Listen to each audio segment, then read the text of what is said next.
I would go far enough to say that probably the majority of architects in this world today probably are not entrepreneurs. Yeah. There's a big difference. In fact, most people are not entrepreneurs. Sure. And that's a really big difference that was there. So yeah, somewhere along from the very beginning as a little kid, I pictured myself sitting in an atelier someplace with my drafting table, my T-square, creating major buildings in places.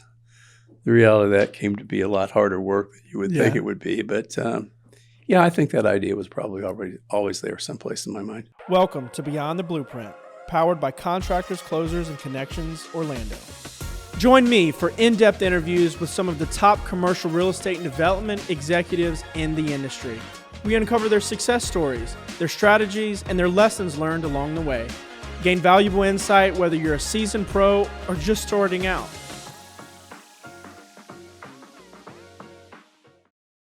Dan Farmer, I appreciate you being here on Beyond the Blueprint. It is a true honor to sit down with you. I know we've had some projects in the past, and we've got some things going on with you guys now. And just speaking with you, and I know we did that event a few months ago, or we did. That was almost a year ago now. Yeah. But your knowledge and your insight on the industry has really been inspiring for me. Just knowing your career path and where you've gone, where you are today, is one of the real reasons why I was like, okay, I got to get Dan on this thing. So I appreciate you being here, and we'll see where this goes.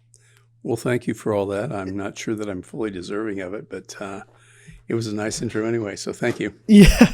So we're going to start with just your origin story. So we're going to start where you obviously have built a great career, and you've had a ton of success in just whether it's architectural, whether it's new projects, whether it's being like a thought leader in your kind of space. So I want to start back to the very beginning where you knew, hey, I wanted to get into architecture. You could have been, a kid putting blocks together or or just drawing houses. We had one architect. Yeah, all of it.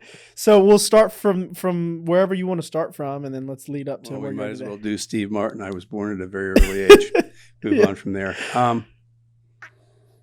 I, as a child, had building blocks and erector sets and all that kind of stuff, and I found fun and those being, I guess, among my favorite toys, if you will. And that goes back to a very early age, probably 5, maybe 6, maybe somewhere in that time frame. And at some point in time, I remember people saying to me, well, my parents particularly, my little architect. So they were instilling that early. Not really fully understanding at all what that involved or meant. And so the question would come up, what do you want to be when you grow up? Well, I want to be an architect. I'm not even, like I say, I'm not even sure that I understood what that meant. That never really changed. Yeah. At some point in school, I took drafting courses and art classes and all those things that one takes between middle school and high school, and made the decision that I wanted to go to the University of Cincinnati to get a degree in architecture. Applied, was accepted, graduated 6 years later, and started my career actually in Dayton, Ohio, with a firm there.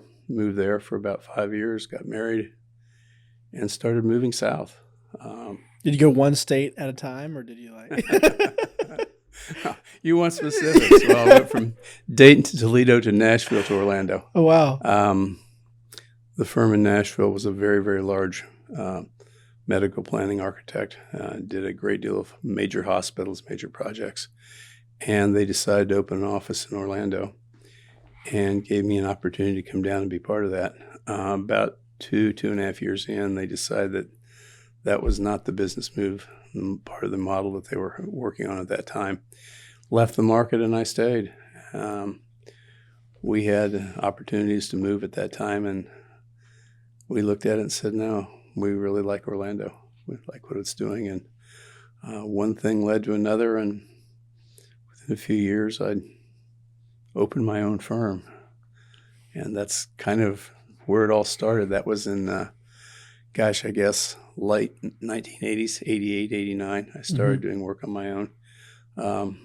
And with Did you ever think, when you're in Nashville, did you ever think that, hey, one day I'm going to do this on my own? Or was it just kind of, hey, opportunity presented itself, let's do it? well, let's go back to architectural Yeah. training. That's what architects are. Okay, every architect, and then when they go through an architectural education, comes out believing two things for absolutely sure.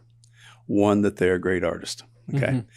even if they're not, even if they know that they're not Michelangelo, Yeah. somewhere in the back of their mind, they're a great Sure. great artist. And if you don't really have that feeling of art and aesthetics, you're probably not going to be terribly successful in the Right. industry, because that's so much a part of what we do and sell. So, number one, you're a great artist somewhere in the back of your mind, and you may not be recognized yet, but Right. you'll be discovered.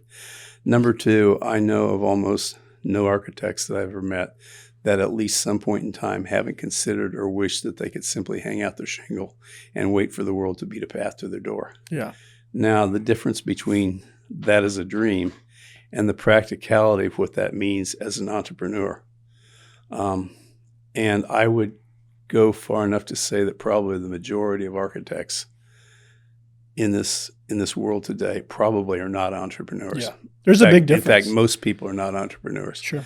And that's a really big difference that was there. So yeah, somewhere along from the very beginning as a little kid, I pictured myself sitting in an atelier someplace with my drafting table, my T-square, creating major buildings in places. The reality of that came to be a lot harder work than you would think it would be. But yeah, I think that idea was probably always there someplace in my mind. Yeah. So when you moved to Orlando and then you opened up your own shop, was that kind of a difficult transition, or at the time, did you already have the network that was like in place to be able to build a business? Well, the firm that brought me here did me a great service. One of the first things they did was send me to a multi-day marketing, I guess, seminar.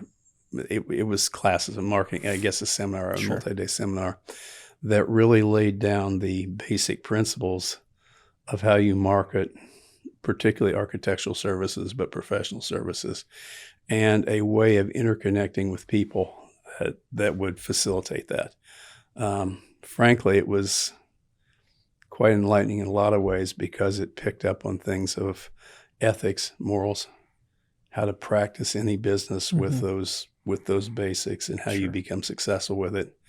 It went in very much as to how you begin to analyze people so that you know best how to approach them and talk to them and become comfortable with them on a level that allows for business and other things to happen. It was almost like an EQ. Like that's a big thing now, is like emotional intelligence. It's like learning how to read people and navigate the conversation to what they're. Yeah. I think that's probably in today's terms close. That was not at all how it was put. It was something called a Performax test at the time, where you went through probably 20 or 30 different personality traits that people have and how they react in particularly crisis situations, to know whether they're very dynamic and forceful type of leadership, or whether their role is more technical, or whether they're a people person. All those people, if you recognize that quality and you know what then kicks them into high gear, turns them on, makes them happy. You know their hot buttons. Yeah, you know how to react and work with different people in that kind of a situation. The other thing that this firm did, maybe it was just simply because of the level I was in their management, they pretty much opened the books. I mean, this is 40 years ago, but it was over a $20 million company, you know, and to see and to be able to look through the books and see where the money was going, how it came in. To a lot of points, there were things that I could see, although I didn't really understand at the time, where the trouble points were when they went through reorganization, why and how it happened. And looking back on it, it was like, but of course, it was pretty doggone easy to figure out from the way they opened the books what the partners were making. Right. And that was an enlightenment that I don't think most people in business have in their early 20s. Sure. You know, it's just something you don't have a chance to see. And I think a combination of those two kind of set me up. it wasn't what you would think. I didn't walk in one day and say, "Ta-da! I'm here. The world is Right. waiting for me. I'm hanging out my shingle." Which a lot of people Uh, think that's how it works. it doesn't. It doesn't. Or at least it didn't with me. Yeah. Um, I'd been here in the market for several years. When that firm left, they put all staff with another firm, and it was an interesting deal because it allowed for people to make decisions. Is that the firm you would want to be with and work with? Is it going to work, or should you begin to look at other things? Right. And I had developed several clients for the firms, and several of them didn't like who was my new boss, and literally came to me and said, "What can we do about this?" Well, it's a very pleasant situation to be in. Sure. Slightly compromising, and you have to compare the ethics of how that really works and what happens with that to make sure you're not really compromising yourself. But it led to me moonlighting, which led to me opening the office. Within that, I had somebody that was a backer to me that gave me financial help and very, very sound professional advice Mm-hmm. on all kinds of things. I'm not sure I listened to it as well as maybe I should have, but I did, and enough to get things started. Yeah. And I will tell you, no matter how much you think you know, how hard you think you're working doing something, when you make the decision to open your own doors for your own business, it takes longer, it is harder, and there are things that come at you that you never in any way thought could happen. Or could prepare for. There's no preparation for it. The only way is to simply get out there and do it, and fail and succeed. Yeah. Both. I think oftentimes, especially in the entrepreneurial, realm, starting a business is tough. And I think it's a little bit over centralized in like today's time. I mean, there's so many young people who want to be an entrepreneur, and it's like, you see the lavish, life of an entrepreneur, 15 years down the road, but you don't really understand what kind of happened. And I think there is a lot of value of just getting out there and going do it. Right. I think some people often, can be either driven by multiple different things, whether it's money or fear or opportunity or whatever. But I think that a little bit of over preparedness could be a bad thing. Right. Well, I've had this discussion with a lot of kids. Part of what I've done through my college fraternity over the last 20 or so years is acted as an advisor, Mm-hmm. and that really means a mentor. And that taught me as much as I ever could teach young men in college. It taught me a lot. But the question that you just asked came up a lot because you're working with people that are the upper level, the cream, the ones that are getting in the high 3 points and as far as grades go and that Right. type of thing, the ones that have ambition because they've been prepared their life to take responsibility. I can't tell you how many times with how many young men, but certainly more than 100, I would hear, "I want to be an entrepreneur. That's what I want to do. Right. I'm ready to open my own business." And those discussions always, and from my standpoint, start, the question, how did you do it? And I would put back to them, I'd say, it actually only takes one thing Start. to open your own business. Tell me what that one thing is. And I'd hear everything from, an idea, financial backing, a sound business model. I said, no, not at all. It only takes one thing, customers. Mm-hmm. And once you have your first customer, your avarice is no longer a hobby. It's a business. Sure. And then all those other things fall in line. How you get more customers, how you satisfy that customer, how you continue to build and maintain and grow and expand and make your business larger. It starts with that, because without a customer, it's nothing but a hobby. Correct. And I think, as it grows and as the business progresses, I think what I've learned at least is a lot of times you're flying by the seat of your pants. You're just like, Well, hope it works out. And I have been lucky to have met and known through my business and through other things some very, very successful people. Yeah. And all of them have at some point in time, or even today, continue to see exactly that. It's a constant reaction. Now, the older you get, the more times you do it, the constant reaction is different and you're more prepared for it. Right. But to some extent, it doesn't matter whether you're somebody just starting out or the president of the United States or somewhere in between. Right. You are kind of flying by the seat of the pants because things come at you out of left field that you never saw coming. Yeah. You may have thought they might be there, but when they arrived on your desk in front of you, it was something new that you had to react. And what you react with is your experience. Today's episode is brought to you by Bryce Knuth of Insurance Office of America. As a contractor or real estate owner in Florida, you've likely experienced the impact of rising insurance premiums year after year. With the challenging insurance marketplace, having a specialist who focuses on your industry is critical now more than ever before. If you'd like a second set of eyes on your current insurance program or don't have a relationship with your current broker, please contact Bryce Knuth at 407-697-6944 via call or text, or email bryce.knuth@ioausa.com. Don't let rising insurance costs catch you off guard. Reach out to Bryce today. What, from starting, when you started your firm here in Orlando, what was to now, what would you say would be the most, the largest thing that was very impactful or just crazy out of, you couldn't have expected it to come, thing to happen? Now, that's one to think about. Two things come to mind. As you know, I was partners in a much larger firm, and when that partnership formed, I was very, very, very shocked that the person with whom I formed the partnership had even interest in any kind of a business relationship like that. And in my opinion, it worked out very, very well. Why was that shocking to you?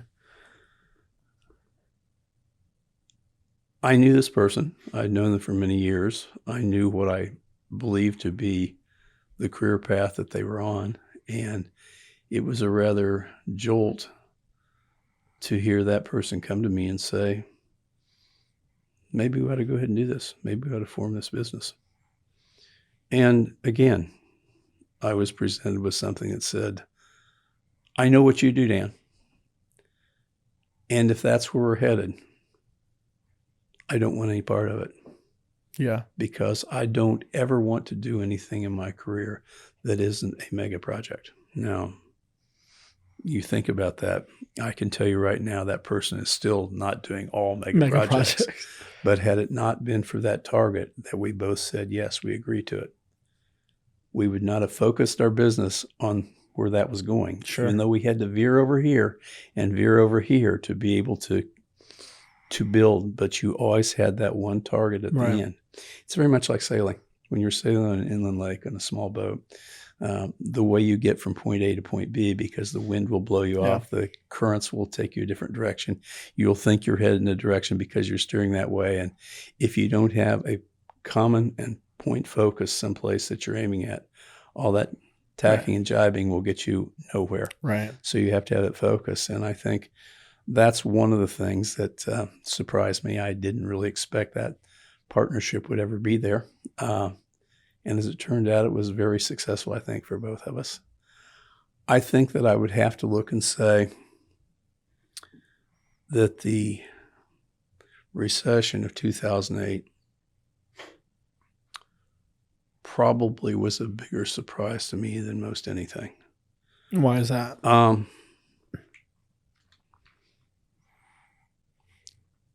Because of the depth and the size of it and how much it affected the economy.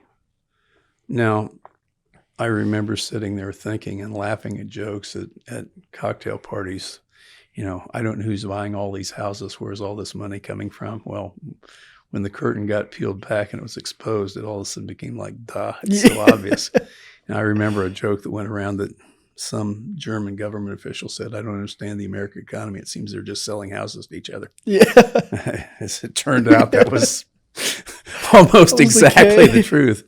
But when Goldman Sachs collapsed and that hit the news at like 5:30 on a weekday morning, and I'm on the treadmill in the gym, actually with one of my good friends and one of my clients, and somebody a lot smarter than I will ever hope to be hit the stop button and said, "Holy crap, this is huge." Yeah. And to hear that person say that, You knew it was a big really deal. hard. It was a really big deal, really big deal. Fortunately, I had been through economic downturns before, and I'd kind of set in my business model for my company, if you will, kind of an exit strategy to know what would happen. Sure. And I was very lucky. We went from nearly 20 people down to 3 Oh, wow. in a period of a little over 6 months, and survived 2 years of very, very tough times. Yeah. Coming back out of that, it changed my focus a lot because, of course, I was later in my career and looking closer to the end of it than I do the beginning of it, and thinking about from basically nothing how to build back to ever be able Right. to walk away and have a retirement as most people think of. And I think those two things probably were pretty changing to me. Yeah. And so coming out of the recession, when did you make the decision to leave that partnership and then go back on your own? Actually, it was before that. It was before that. Got it. When we formed the partnership and we brought in a third person as well, I was the oldest, and we knew that I would be leaving before the other two would be. And we really set into a mechanism of the corporation and the strategy when we opened it initially, a manner in which that transition would happen. And neither one of the three of us knew exactly when or how, but we did have a handshake agreement that said we're going to know when the time is right. And frankly, it was my choice. Yeah. A lot of things had changed in my life. I'd gone through a divorce. My children were through college. I was doing a lot of volunteer work that meant a whole lot to me. And I wanted to travel because travel is one of the other passions in my life. Because you're a sailor too, aren't you? You do Well, sailing? I have crewed on Yeah. sailing ships Yeah. before in races, but yeah, I'm a weekend sailor. Yeah. I had a small boat, and I kept it until I broke my shoulder up in a lake in northern Michigan, and I do passionately enjoy sailing. Yeah. I'm Yeah. no good at it, but I do enjoy it. I don't consider myself a sailor by sailor, any means, yeah. but all of that was there. And, you know, when you're in business with other people, you just don't take 4 months a year off. Yeah. And that's where I was headed. So we all knew that it was a time, and I left on my terms and have not looked back. Yeah. And they have gone on and become very successful as well. And the plan that we set out, they took that and then some. And I'm very happy for their success and all that. And I'm not regretting at all my decision over 20 years ago to walk out and do something different. That's awesome. So would you say, obviously when you were at the firm, when you had first moved here, that was very transparent with their books, you would say that was very influential to you understanding, okay, when I go do my own thing, what not to do and what to do and how to kind of navigate. It was wider than that. Right. It was not that focused of, I see how I'm going to apply that to something else. It was just a part. Let's go back and talk about architectural education. Architectural education trains you to be a designer. Mm-hmm. It trains you to think on a higher plane and how to be a social engineer and how to change the world. Be very visionary. Yes. Yeah. It trains you that. The idea is, they'll teach you the business. Focus on this. So an architectural education really doesn't give you much of that at all. I started a master's program, got married, ran out of time and never finished the master's program, but that was some other pieces that really opened my eyes to how business works. Mm-hmm. And not coming from a very, very my family was not a wealthy family, working class in a small Indiana farm town. Every day was one of those days to make sure that, you paid your bills and you got Just go things one done. day And at a time.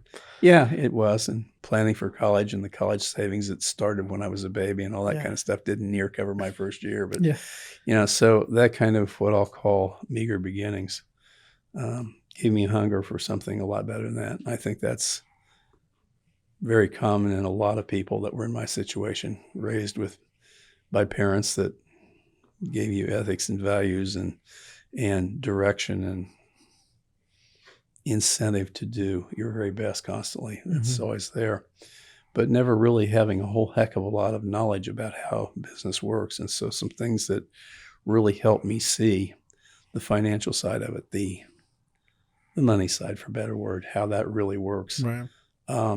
Yeah, that was pretty important, but I don't think that I ever looked at those things at the time and really said, aha, now Yeah, I've got it. right. When I open my own business, I'm going to hire an accountant and Yeah. do it this way. Would Because you I say- didn't do it. I didn't do it that way. Yeah. It was a lot more intuitive. Yeah. Would you say that you had anyone in your life that could kind of like a mentor, someone that was ahead of you? And what value do you think that they brought to your just career path? Well, I guess there have been several mentors at different times, at different points in my life that have all had a pretty strong impact. But the one I think you're probably referring to would be somebody that I had as a client, somebody here locally in Orlando that in the process of having him as a client became a very good friend and ultimately a backer in my business when I started, and somebody whom I respect because I respect him for a lot of reasons. I respect him because I like him. He's a great guy. I know his family and his kids and his wife and all that kind of stuff. And what he has accomplished in business, we both are from the Midwest and not too far apart from each other in the Midwest. So we have a common roots of geography, I guess. We both kind of came to Orlando in boom times.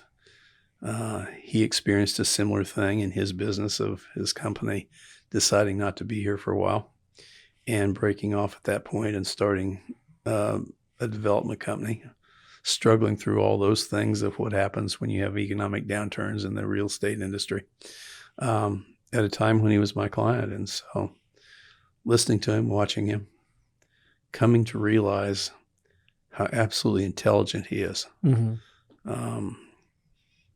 the man reads voraciously.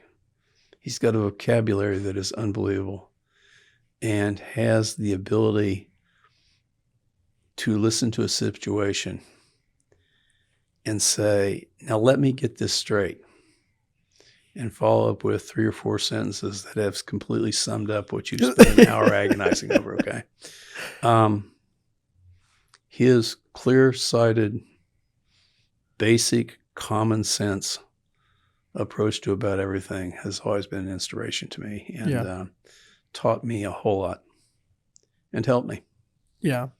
I think the mentors, whether they're later in your career or their clients or just having someone in your life that kind of can like lead you and like even just like you can look up to, even if it's certain situations. I always say, mentors are in a sense like a pearl necklace, right? You're going to get one pearl from one mentor, one pearl from another, and you're going to create your own necklace. Because, we're not meant to be people who replicate other people, but I think there's value in just having different people in your life to influence you and where you're going, especially if you're ambitious, if you're motivated, if you want to build a business or, be inspiring in a career. Mentors, I believe, and we've had many people on this show that like, they're just like, find a mentor, have someone that's in your life. And many of them have had multiple mentors. And so I can say that. Yeah. So, and I think to me, the fact of being there, they were just there. Yeah. They were not in my face. They were not giving me orders or direction. It was like a sounding board.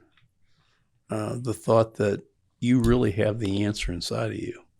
It's just not obvious to you. Right. That type of thing is something that empower you to pull it out. And that's what a mentor does. Sure. As I say, I worked on the other side of that with college kids, trying to figure out how to begin. And listening is probably the most important thing you can do with that. Sure. Well, that's awesome. So, just coming from Ohio, now you're in your later years of your career, but it's sure it's been an interesting journey, to say It the has. least. I'm sure you look back on it and you're like, wow, how in the world? Well, again, another friend of mine related this story about somebody that he knew when he was in college. And, everybody, when you're in college, you're more out to have fun and aren't terribly serious about things. And you take that first job with the, oh, what the heck, it's just a job, I can always find another one type of attitude. Right. I think everybody, when they're 19 something through 25 something, in that range, has more or less that idea, because of course we're all invincible at that age. Right. Motivated. Yeah. We Ready can to take do no on the wrong, world. and we can handle anything. He described this friend of his that went to work for one of the large Fortune 500 type of companies in the slot, and was working there and looking around, watching a mentor and asking questions of the people around him, his bosses, and trying to gather as much. And he spent virtually his entire career in one company. And one day, and he expressed this to my friend, kind of woke up and looked around and said, they're asking me. Yeah. When did this happen? I never grew up to be the responsible one. Yeah. And you just are. Yeah. It happens. And it's not like you plan to it and say, on this day, after I have Right. been in career 19 and a half years, I am suddenly going to be the responsible, and I'm going to take over. I'm going to do these things. It really doesn't work that way. It just grows. And I think entrepreneurs tend to just accept that as the natural life and way of things as they go through it. And really good entrepreneurs realize that and then become the mentor and encourage and develop that within the people around them. Right. So that someday when you walk out, you're not missed. Right. You made an impact after you left. Yeah. So that's really great. So we're going to jump into episode 2. So we'll wrap this up. Okay. I appreciate you sharing your story, and there's a ton of value there, and it has definitely gotten you to a place that you've seen a lot. You've accomplished a lot. You have seen partnerships. You've done it on your own. You moved. I mean, that it says a lot about not only your character and becoming just an entrepreneur in itself, but also seeing the success in the industry, riding the wave of those tough times and coming out of those. So I appreciate that. So we'll jump into episode 2. So stay tuned for Beyond the Blueprint, episode 2 with Dan Farmer.